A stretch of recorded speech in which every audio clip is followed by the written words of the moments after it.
শাহজাহান, তাজিমুল এমনকি জয়ন্ত সিং এর পর এবার জামাল উদ্দিনের নাম সামনে আসছে। সালিশি সভা ডেকে একই কায়দায় অত্যাচার চালানোর অভিযোগ উঠছে এই জামালের বিরুদ্ধে এবং শাহজাহান, তাজিমুলদের মতোই নিজের প্রতিপত্তিকে কাজে লাগিয়ে সমান্তরাল আদালতে চালাচ্ছিল এই জামাল উদ্দিন। দীর্ঘদিন ধরে তার হাতে অত্যাচারিত হয়েছেন এলাকার সাধারণ মানুষ, আর সেই কারণেই প্রতিবাদে গর্জে উঠেছেন তারা। জামাল আমাকে খুব মারধর করে, বিচার না করে পায়ে শেকল দিয়ে বাঁধে।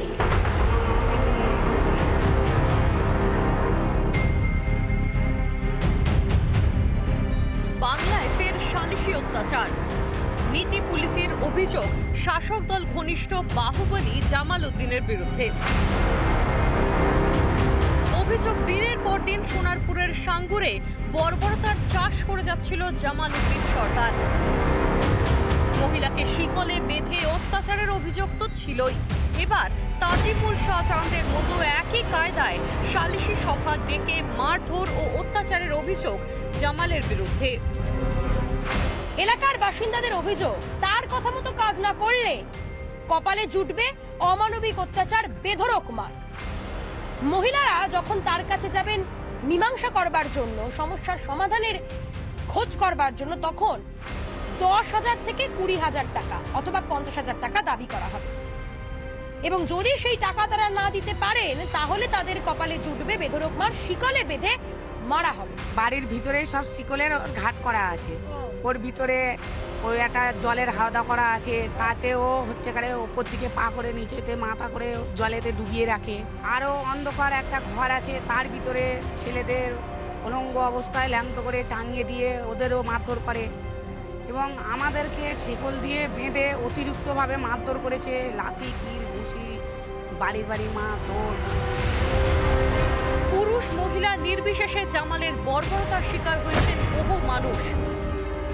মানে আমার বাড়ি ফ্যামিলি ম্যাটার হচ্ছিল, ওই জন্য করে ও কিছু না শুনে কোনো বিচার সালিশি না বসে ও আমাকে এসে তুলে নিয়ে গিয়ে আমাকে মারধর করেছে। আমার বউকে ভালোভাবে ডেকে আমার বউ গিয়েছে, আমার বউকেও মারধর করেছে।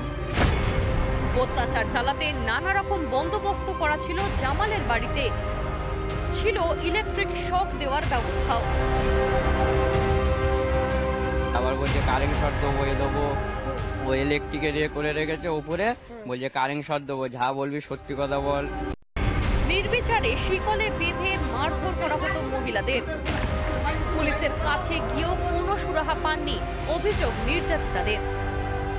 পুলিশের কাছে অভিযোগ জানিয়েছি, পুলিশ ও থানার বড়বাবু জামালের হাতে নাকি ও জামালের কথাই শুনে আমাদের কথা কোনো এলাও করেনি। আমাদের বাড়ি বাড়ি ঝামেলা হচ্ছিল, হতে হতে আমাকেও ধরে মেরেছে, আমার বরকে তুলে নিয়ে গেছিল, আমাকে দুজনকে ধরে পিটেছে। আমার বরকে পা নিচে মাথা উপরে দিয়ে করে পায়ে দিয়ে করে পিটেছিল। ঝামেলা, অশান্তি, সমস্যা যদি কিছু থেকে কিছু হয় তাহলেই জামাল উদ্দিন তাকে বাড়িতে তুলে নিয়ে যাবে এবং তারপর শিকলে বেঁধে অত্যাচার করা হবে তালিবানি কায়দায়, অথচ পুলিশ নীরব। ক্যামেরায় শুভ্রাংশু ঘোষের সঙ্গে লীনা ভট্টাচার্যের রিপোর্ট, রিপাবলিক বাংলা, সাঙ্গু। গোটা রাজ্যের বিভিন্ন জায়গায় এরকম কতই না শাহজাহানের মতন লোকজন রয়েছে। এই যেমন সন্দেশখালী শাহজাহান, আর তারপর এখন চর্চায় সোনারপুরের জামাল উদ্দিন। এক মহিলাকে শিকল দিয়ে বেঁধে মারধরের ঘটনায় তার নাম প্রথম প্রকাশ্যে আসে, আর তারপর থেকেই জামাল নিয়ে মুখ খুলতে শুরু করেছেন এলাকার বাসিন্দারা। সামনে আসছে জামালের ভয়ানক অপরাধের দীর্ঘ একটা ইতিহাস।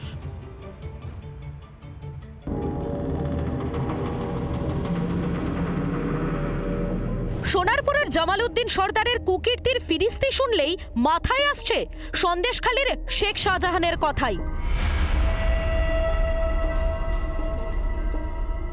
সম্প্রতি এক মহিলাকে শেকলে বেঁধে অত্যাচারের ঘটনায় তার নাম প্রথম প্রকাশ্যে আসে।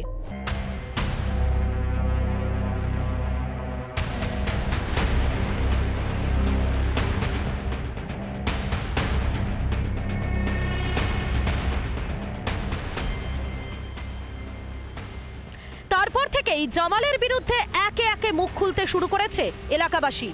সামনে আসছে জামালের অপরাধের দীর্ঘ ইতিহাস। এলাকায় তৃণমূলের কর্মী হিসেবেই পরিচিত জামাল উদ্দিন সর্দার, যার বিরুদ্ধে জমি দখল, মহিলাদের উপর অত্যাচার, নারীদের উপর ধর্ষণ, একাধিক অভিযোগ রয়েছে।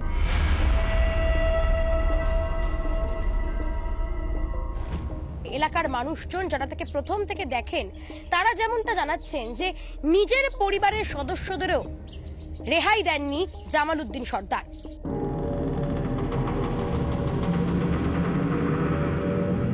তার নিজের মা, ভাই, ভাইজি তাদেরকে অ্যাসিড ছুঁড়ে মারার মতো অভিযোগ রয়েছে এই জামাল উদ্দিন সর্দারের বিরুদ্ধে। 2002 সালে উত্তর সাঙ্গুরের একটা মেয়েকে রেপ করার জন্য সুপারি গাছ বেয়ে তার ঘরে অ্যালবাস্টার খুলে ঢোকার চেষ্টা করে। লোকজন জড়ো হয়ে জামালকে ধরে ফেলে এবং প্রচণ্ড মারধর করার পরে জামাল ওই সময় পালিয়ে যায়। প্রবাদে মেয়েটা গলায় দড়ি দিয়ে তার পরের দিন আত্মহত্যা করে। 2003 সালে ও দাদাকে প্রকাশ্যে রাস্তায় দাঁড়িয়ে কোপায়। রেশন কার্ড করে দেওয়ার নাম করে প্রচুর টাকা তোলে জামাল এলাকা থেকে। এবং 2005 সালে নিজের দাদা, ভাই, বোন এদের মারার জন্য নিজের বোনের বিয়ের দিন বোম জড়ো করে। প্রকাশ্যে দিনের বেলা সবার সামনে জামাল আমাকে বোম মারে। জমি দখলেও সিদ্ধহস্ত ছিল সোনারপুরের জামাল। এলাকার অনেকের সম্পত্তি আত্মসাতের অভিযোগ রয়েছে জামালের বিরুদ্ধে। আমার জমি 12 বছর আগে কেনা আছে, রেকর্ডটা করিনি কিভাবে ওই জমিটা ও নিজের দলিল করে আর রেকর্ডে চাপিয়ে দিয়েছে। দীর্ঘদিন ধরে অপরাধ করা সত্ত্বেও পার পেয়ে গিয়েছে সে, এখনো পর্যন্ত পলাতক সে। গতকাল রাত থেকে তাকে দেখা যায়নি। পুলিশ কি তদন্ত শুরু করেছে? কবে ধরা পড়বে জামাল উদ্দিন? এখন এটাই প্রশ্ন সোনারপুরের সাঙ্গুর অঞ্চলের এলাকাবাসীদের। ক্যামেরায় শুভ্রাংশু ঘোষের সঙ্গে লীনা ভট্টাচার্যের রিপোর্ট, রিপাবলিক বাংলা, সাঙ্গুর। সোনারপুরের সাঙ্গুরে সেখানে সন্দেশখালী ছায়া। সালিশি অত্যাচারের পাশাপাশি জমি দখল এবং তোলাবাজির একাধিক অভিযোগ জামাল উদ্দিন সর্দারের বিরুদ্ধে। এসব করে বিশাল সাম্রাজ্য বিস্তার করেছিল জামাল। তাক লাগানো প্রাসাদোপম বাড়ি দেখে যা সহজেই অনুমান করা যায়। জামাল আমাদের বিচার ডেকেছিল বাড়িতে। এবার আমরা গিয়েছিলাম, যাওয়ার পরে জামাল আমাকে খুব মারধর করে।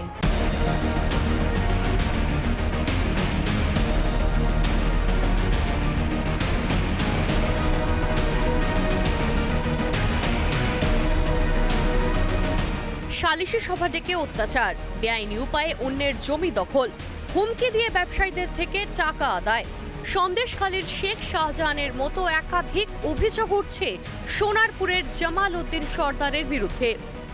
আর এসব করেই নাকি বিপুল সম্পত্তি করেছিল জামাল। প্রায় 5 কাঠা জমির ওপর নির্মিত প্রাসাদের সমান অট্টালিকা দেখে যা সহজেই অনুমেয়। আমি এই মুহূর্তে রয়েছি প্রতাপনগরের অন্তর্গত সাঙ্গুরে। এই মুহূর্তে যে ছবি দেখাবো, আমার ভিডিও জার্নালিস্ট শুভ্রাংশুকে বলবো, শুভ্রাংশু ছবিটা দেখাও। জামাল উদ্দিন সর্দার তার প্রাসাদোপম বাড়ি, যে বাড়ি কার্যত 4 থেকে 5 কাঠা জমির উপরে দাঁড়িয়ে রয়েছে এই বিশাল উচ্চ বাড়ি, এবং এই বাড়ি তিনি তিল তিল করে তৈরি করেছেন গত 10 বছর ধরে। অভিযোগ এই বাড়িটিও তৈরি হয়েছে অন্যের হাতানো জমির ওপর। কুকীর্তি চাউর হতে গা ঢাকা দিয়েছে জামাল। জামালের বাড়ির বাইরে রয়েছে পুলিশি পাহারাও। সমস্যা হলে পুলিশের বদলে তার মীমাংসা হতো জামালের দরবারেই। বিচারকের মতো রায় শোনাতো জামাল, শাস্তিও দিত নিজের হাতেই। তার প্রাসাদের ভিতরেই টর্চার রুম তৈরি করেছিল জামাল, যেখানে বিচারের নামে চলতো অকথ্য অত্যাচার। এমনই একাধিক অভিযোগ উঠছে বারবার। বাড়ির ভেতরে একটি রয়েছে টিনের চাল দেওয়া একটি জায়গা। অভিযোগ সেই টিনের চাল দেওয়া ঘরে শিকল দিয়ে বেঁধে মহিলাদের অত্যাচার করতেন এই জামাল উদ্দিন সর্দার। মারধরের সময় বেঁধে রাখতে সব সময় তৈরি থাকতো শিকল। এই শিকলেই উল্টো করে ঝুলিয়ে চলতো মারধর। এলাকায় কান পাতলে শোনা যায় শাসক দলের ঘনিষ্ঠ হওয়ায় জামালের বিরুদ্ধে কোনো ব্যবস্থাই নিত না পুলিশ, যে কারণে ভয় মুখ খুলত না স্থানীয়রা। একই সঙ্গে জানিয়ে রাখবো, গোটা সোনারপুর এলাকায় বিভিন্ন জায়গায় গতকাল রাত থেকে কিন্তু এই জামাল উদ্দিন সর্দারের খোঁজে তল্লাশি শুরু করেছে পুলিশ। তার টাকার উৎস কি? এত কোটি কোটি টাকার মালিক তিনি কিভাবে হলেন? এখন উঠছে সেই প্রশ্ন। ক্যামেরায় শুভ্রাংশুর সঙ্গে লীনা ভট্টাচার্যের রিপোর্ট, রিপাবলিক বাংলা, সাঙ্গুর।